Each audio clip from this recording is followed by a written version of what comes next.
¿Qué tal, chicos? Buenas tardes. Eh, Espero que se encuentren muy bien. Pues ya conocen la contingencia de salud que pues nos tiene tomando clases en esta modalidad a distancia. Pero no por ello quiero que le resten importancia a las actividades y sobre todo estos momentos que vamos a tener para interactuar. El día de hoy pues estamos concluyendo el módulo 1 para los que tienen clases vespertinas, o para los que tienen clases en la modalidad sabatino sería el día de mañana, pues los temas concernientes al módulo 1. Espero que estén resguardados en sus casas, que estén tomando pues las medidas necesarias para cuidarse, y los que tienen que salir a trabajar, que no pueden estar en sus casas, espero que pues estén extremando las precauciones y los cuidados. Los saludo con mucho aprecio. Y bueno, este video es para retomar algunos puntos importantes acerca del módulo 1, que nos habla de los antecedentes del derecho agrario. Sin embargo, no nos vamos a meter mucho a los antecedentes, pero sí me gustaría aclarar algunos puntos, ¿no? Primero vamos a definir el derecho agrario. El derecho agrario parte de un derecho social. Recordemos que por ahí tenemos una clasificación clásica de los romanos, que es el derecho público y el derecho privado, ¿no? La cosa pública o la res pública, que era lo que era de todos o lo que nos concernía a todos, y la res privada, que era pues lo que afectaba solamente a los particulares. La clasificación del derecho social surge en tiempos muy modernos como una rama del derecho que va a proteger a ciertos sectores vulnerables, principalmente económicamente hablando.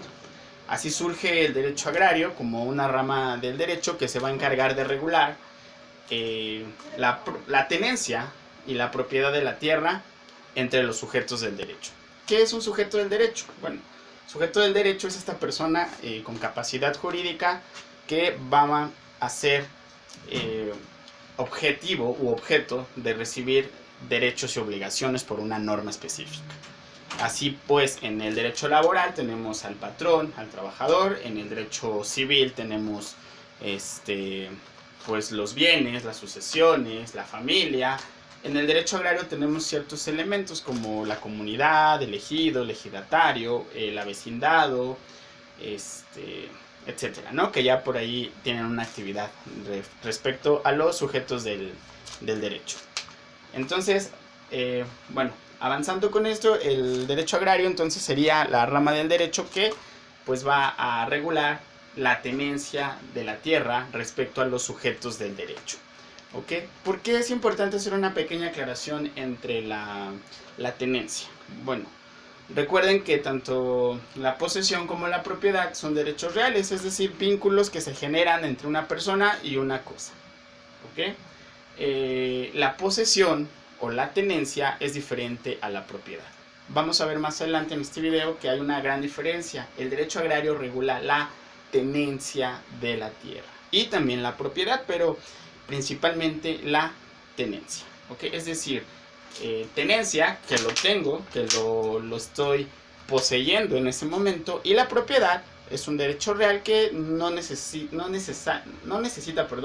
la posesión. Es decir, es un derecho que se puede ejecutar a distancia. En este momento yo sigo siendo dueño de algo que no estoy poseyendo en este instante, pero eso no me quita la propiedad. ¿Okay? Entonces también vamos a ver durante el curso, bien importante, diferenciar entre tenencia y propiedad. ¿Okay? Recuerden que el derecho agrario tiene su fundamento legal en el artículo 27 constitucional. Y tenemos una serie de legislaciones. Es importante que ahorita realicen las actividades con base a la información que les voy a proporcionar en este video, ¿no? Está la ley orgánica del Tribunal Agrario, está el reglamento interno de los tribunales agrarios, la ley agraria, la propia Constitución, ¿no? Que por ahí su actividad consistirá en organizarlos de acuerdo a la pirámide de Kelsen, ¿no? En donde Kelsen nos explica la validez de una norma, que no es otra cosa sino que una norma debe de estar desprendida de una de mayor jerarquía que le da precisamente validez. Y así nos va formando en una escalerita, actualmente superada totalmente la pirámide de Kelsen después de las reformas constitucionales del 2011, que justamente pues pongan ahí atención porque van a tener que hacer una pequeña investigación al respecto en esta materia. ¿Okay? Entonces ya tenemos aquí más o menos un panorama general del derecho agrario, la tenencia, de la tierra, la propiedad de la tierra entre los sujetos del derecho agrario, ¿no? Vamos a hablar un poquito cómo surge este derecho agrario a lo largo del tiempo, ¿no? Es un derecho social, como ya lo comenté anteriormente, pero que tiene un antecedente muy remoto desde las bulas papales, que son los primeros documentos que se entregan como propietarios a ciertos sectores beneficiados por Dios, ¿no? Por los sacerdotes que fungían como gerentes de Dios en la tierra, y pues ellos así, literal, repartían la tierra, ¿no? Eso se da en Europa. Aquí en América pues tiene un antecedente prehispánico, algunos, que es absorbido durante la conquista por pues el modelo español de propiedad de la tenencia de la tierra, ¿no? Y así vamos a ir viendo, si ya leyeron por ahí su carta, pues algunos antecedentes o realizaron su actividad de antecedentes, que pues este derecho agrario se va transformando, tiene momentos muy específicos como el porfiriato, la revolución, ¿no? Que es el boom del derecho agrario, y principalmente pues la separación de la iglesia y el Estado llevado a cabo durante la reforma originalmente por un proyecto de Ignacio Comonfort, y posteriormente pues con las leyes de reforma establecidas por Juárez, donde se decreta la desamortización de la tierra, ¿no? La desamortización de los bienes nacionales. ¿Qué es desamortizar? Quitarle lo muerto a algo, ¿no? Es decir, desmorirlo, por decirlo de alguna manera graciosa. Desamortizar es quitarle la muerte a algo. ¿Y por qué se le llamaba muerte? Bueno, pues porque había mucha tierra, ¿no? Que estaba ahí, estéril, y que era de la iglesia. Entonces llega primero Comonfort, después Juárez, y les dice, a ver, pues ustedes tienen miles y miles de tierras, vamos a desamortizarlas, vamos a quitarle lo muerto, se van a repartir, ¿no? Se van a repartir. Y bueno, más o menos son algunos de los antecedentes que tenemos dentro del derecho agrario, pero es bien importante porque, bueno, la ley de desamortización de bienes nacionales, que forma parte del conjunto de las leyes de reforma promulgadas en 1857 por Benito Juárez, pues va a ser un parteaguas dentro de la historia del derecho agrario, ¿no? Por ahí la iglesia, que poseía en ese entonces el 75% de la tierra de nuestro país, ¿no? Que la había obtenido a partir de los premios o de los regalos otorgados por la corona española durante la conquista, y que pues ni a Hidalgo, ni a Allende, ni a Aldama, siendo estos criollos, pues les importó realmente el bienestar de los indígenas, ¿no? Entonces, retomando un poquito la historia y el momento de la independencia de nuestro país, pues estos personajes realmente son, pues si no nefastos, son una mentira que nos han vendido a lo largo del tiempo, ¿no? Entonces Hidalgo, Allende, Aldama y todo su séquito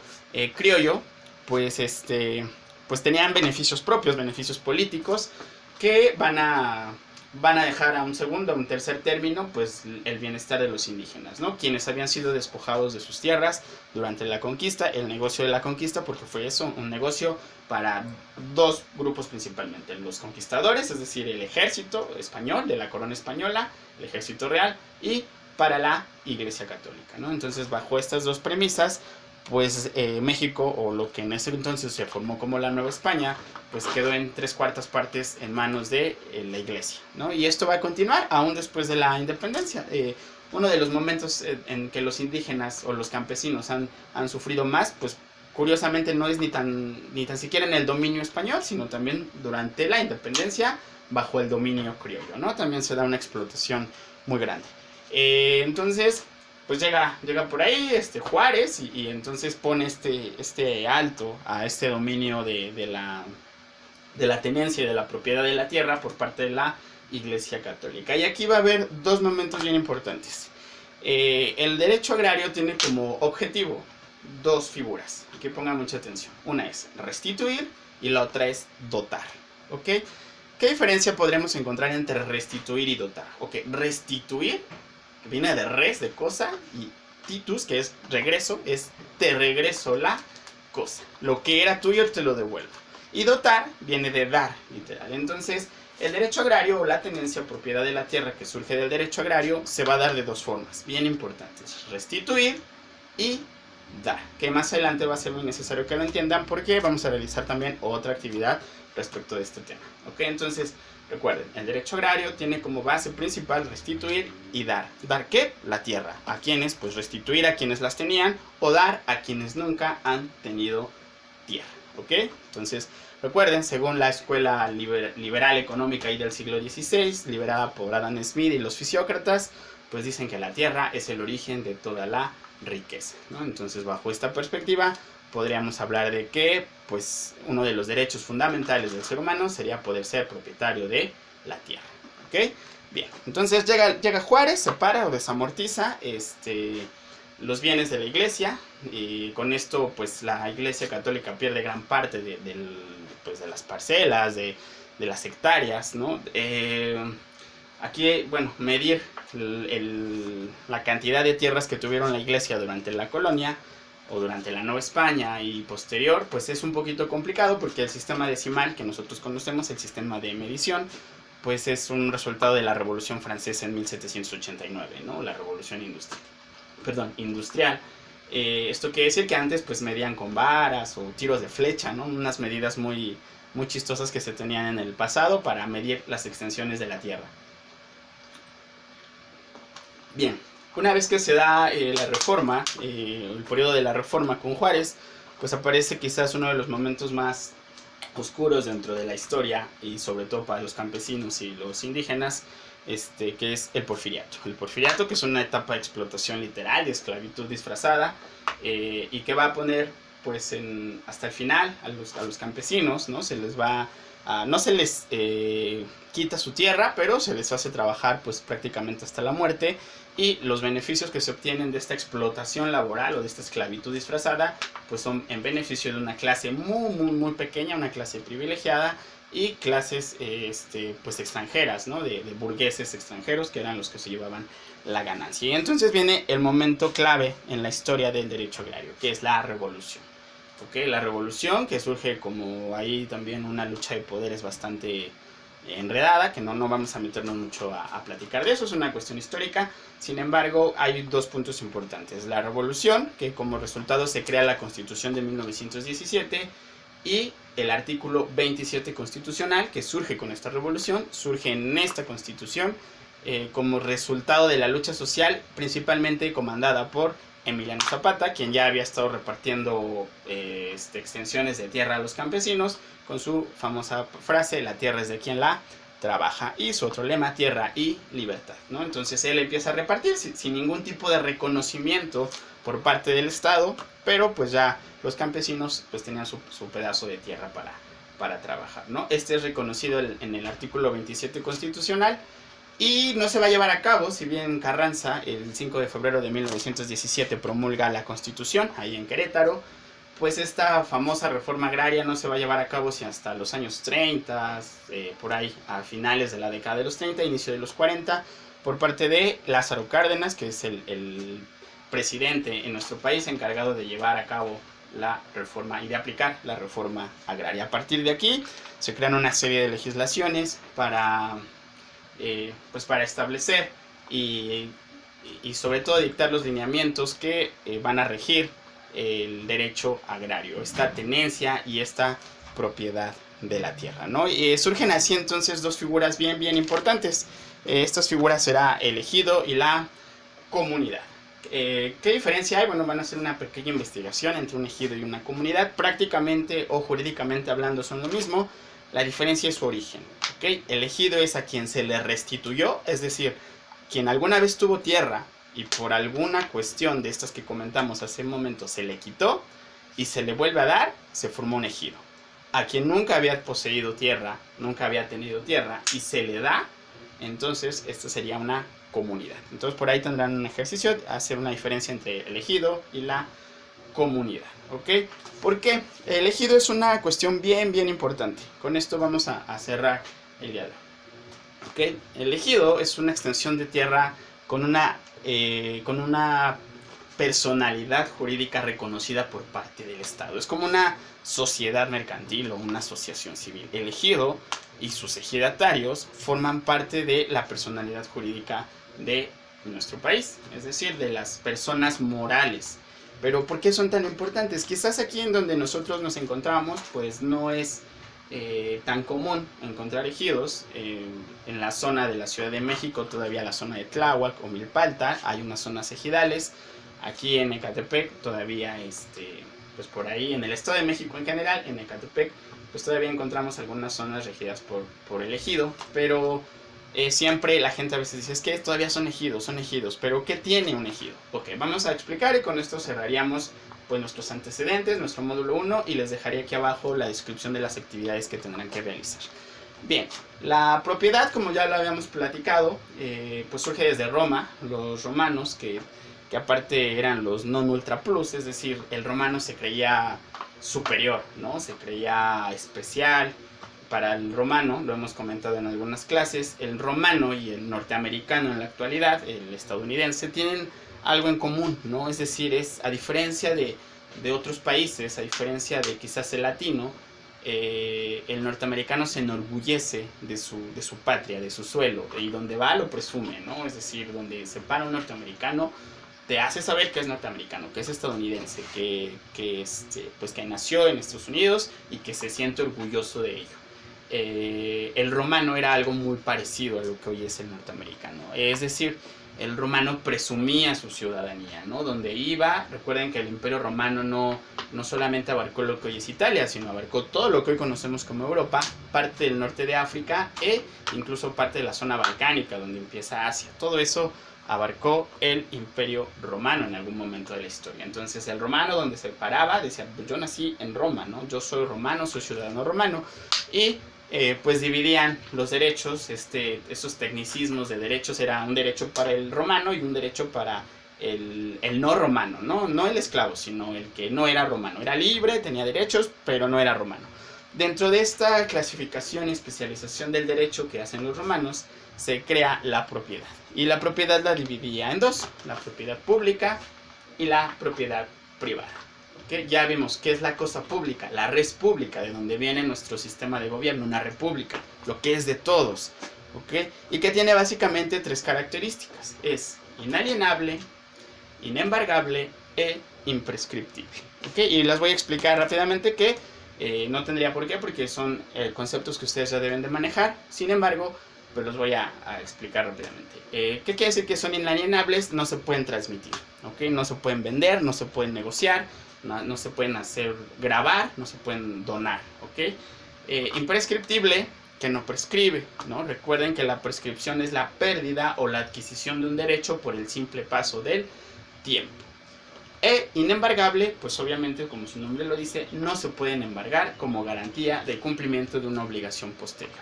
¿Qué quiere decir esto? Bueno, pues yo no puedo irme al Zócalo, por ejemplo, que es una res pública, o que es una propiedad pública, que es de todos, a establecerme en una tienda de campaña y después de 5 años o 10 años querer prescribirla y quererme hacer dueño de eso, ¿no? Porque voy a decir, bueno, ya estuve aquí, ya pasaron 10 años, estuve como propietario, actué de buena fe, etcétera, etcétera. No se puede, ¿no? Ni puedo venderla, ni puedo rentarla, es decir, es algo público. Entonces, esas son las características de la propiedad pública. Dentro de la propiedad privada vamos a tener una subdivisión. La propiedad privada se va a dividir en la propiedad privada individual y la propiedad privada social, que yo le llamaría colectiva, ¿ok? La propiedad privada individual es la que poseemos cada uno de nosotros sobre los bienes muebles e inmuebles sujetos a posesión y propiedad de un individuo. Por ejemplo, esta botella de agua, este lugar en el que me encuentro, que es de alguien en específico, ¿ok? Es una propiedad privada, derivada también del artículo 27 constitucional. Recuerden, todo el derecho agrario tiene su fundamento en el 27 constitucional, que entre otras cosas nos habla del derecho en el aire, de las minas, de la tierra, del mar, pero a nosotros nos importa específicamente el de la tierra, ¿ok? Y la propiedad privada social o colectiva, como yo le llamo, es aquella donde surge el ejido, ¿ok? El ejido va a establecerse unas características bien importantes, y con esto voy a cerrar. La propiedad privada individual se va a regular por el Código Civil. La propiedad privada colectiva se regula por la ley agraria. Eso es una pequeña diferencia. Ahora, hay una diferencia sobre todo jurídica bien importante. La propiedad privada individual posee todos los atributos de la propiedad, que es el uso, el goce, el disfrute y la transmisión de los derechos. Es decir, voy a poner rápidamente el ejemplo. Una botella de agua es mía, la puedo usar, me la puedo acabar, ¿no? Uso, goce y disfrute, pero también la puedo transmitir. Es decir, se la puedo regalar a alguien o la puedo vender a alguien, ¿ok? Dentro de la propiedad social o colectiva, es decir, dentro del ejido, a pesar de que es propiedad privada, sus características están limitadas a el uso, el goce y el disfrute. Es decir, el ejidatario puede usar, puede gozar y disfrutar de su parcela o de su pedazo de ejido, pero no la puede transmitir, no la puede vender. Ese derecho únicamente le pertenece al ejido en conjunto, no al ejidatario. No sé si me explico. ¿Ok? Entonces aquí vamos a diferenciar bien. El ejido es esta persona moral, esta entidad que no es física, que no existe físicamente hablando, pero sí jurídicamente, que es el conjunto de ejidatarios. Tiene una personalidad jurídica, tiene derechos y obligaciones, tiene capacidad jurídica, es reconocida por el Estado, ¿ok? Pero está formada por pequeñas personas físicas que se llaman ejidatarios, ¿ok? La propiedad le corresponde al ejido, es decir, a la colectividad, a la persona moral. La persona moral como ejido sí puede transmitir la propiedad. Y eso en tiempos modernos, en tiempos de la reforma agraria de Peña Nieto. Antes no se podía, el ejido no se podía vender. Actualmente, temas de globalización, empresariales, etcétera, ya se puede vender un ejido, pero como persona moral. Y el ejidatario solamente tiene el uso, el goce y el disfrute de su fracción o del pedazo de tierra que le corresponde dentro del ejido, de su parcela, pero él no puede vender esos derechos, ¿ok? Esa es una diferencia bien importante. Y bueno, pues con esto cerraría un poquito ya para no alargarme tanto. Todo el módulo 1, que es de antecedentes, y las bases principales. Tienen actividades pendientes, cualquier duda me pueden escribir al grupo de Hangouts que habilite para tal efecto. Y aquí justo abajo les voy a dejar unas actividades que son relacionadas con la información que se contiene en este video y algunas investigaciones que tendrán que hacer. Cuídense mucho, los saludo pronto. Y pues estén al pendiente de su Classroom, por favor. Recuerden que no nos estamos viendo, pero su pase de lista es la entrega de actividades en tiempo y forma que se les asigne. Bye.